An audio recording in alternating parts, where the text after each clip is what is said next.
کتابخانه علمی دانشگاه دولتی خوجند به نام اکادمیک باباجان غفوروف در آزمون جمهوریوی از روی نومیناسیون کتابخانه سال در سالهای 2021-2022 سزاوار مقام یکم گردید. کتابخانه از سال تأسیس یابیش این جانب دانشجویان و استادان دانشگاه را با کتاب‌های علمی و بدیعی تأمین می‌نماید. طبق اطلاع مسئولین همه سال به کتابخانه دانشگاهی تا 500 عدد کتاب‌های نو وارد کرده می‌شود. کتابخانه واقعا محسن علم و عرفان است. روی آوردن توجه نمودن به کتاب و کتابخانه من گمان میکنم که این از اقدام‌های بهترین حکومت کشور است و در زمینه این در حکومت ولایت و دانشگاه است که سال تا سال توجه به این مسئله می افزاید که این خیلی و خیلی باعث خوشبختی و خوشنودی ماست.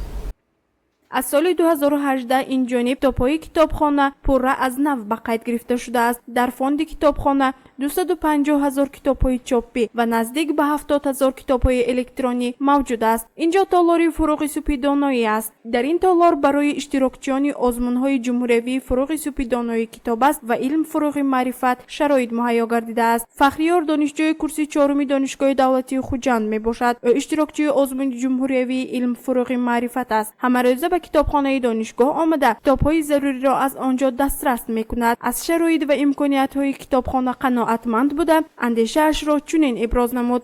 شرایط‌های کتابخانه به نهایت برای ما خوب است. خیلی کتاب‌هایی که برای ما لازم است از کتابخانه دریافت کرده می‌شود و اینترنتی به محدودی که ما به واسطه برای آزمون استفاده برده می‌توانیم در این کتابخانه استفاده می‌بریم و تمام شرایط‌ها مهیا میباشد در کتابخانه.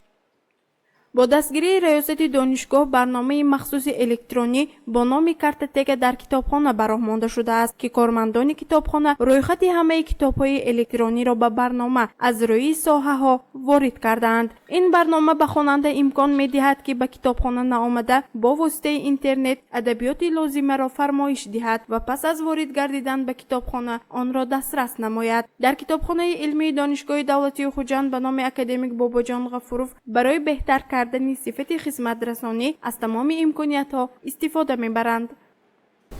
خب برای باز هم بهتر شدن صفت کاری ما، برای باز هم جلب بیشتر خواننده، خب با همه آزمون‌ها تالارهای علاهیده تأسیس داده شده، تشکیل کرده شده است از جانب رئیس دانشگاه و کاری آخرانی که کردیم به آزمون نوی که از 2023 تنها به فعالیت شروع میکند، آزمون تاجیکان آینه تاریخ ملت. به همین آزمون هم ما یک تالار دیگر تشکیل کردیم و همچنین در نزد دانشگاه از سال 2022 محفل غفورشناس جوان عمل میکند. یادآور می‌شویم که آزمون جمهوریوی کتابدار کتابخانه و کتابخانه شخصی سال در جمهوری تاجیکستان برای سالهای 2021-2022 با تشبث کتابخانه دولتی پتنتی و تکنیکی، مؤسسه دولتی مرکز علمی پتنت و اطلاعاتی، وزارت رشد اقتصاد و سودای جمهوری تاجیکستان براه مانده شده. هدف از آن تأمین رشد ساحه کتابداری و بلند برداشتن مقام کتاب در جامعه عنوان گرفته است. گزارش فرح نازنبی و شهرت حمیدوف برای برنامه اطلاعاتی نوید.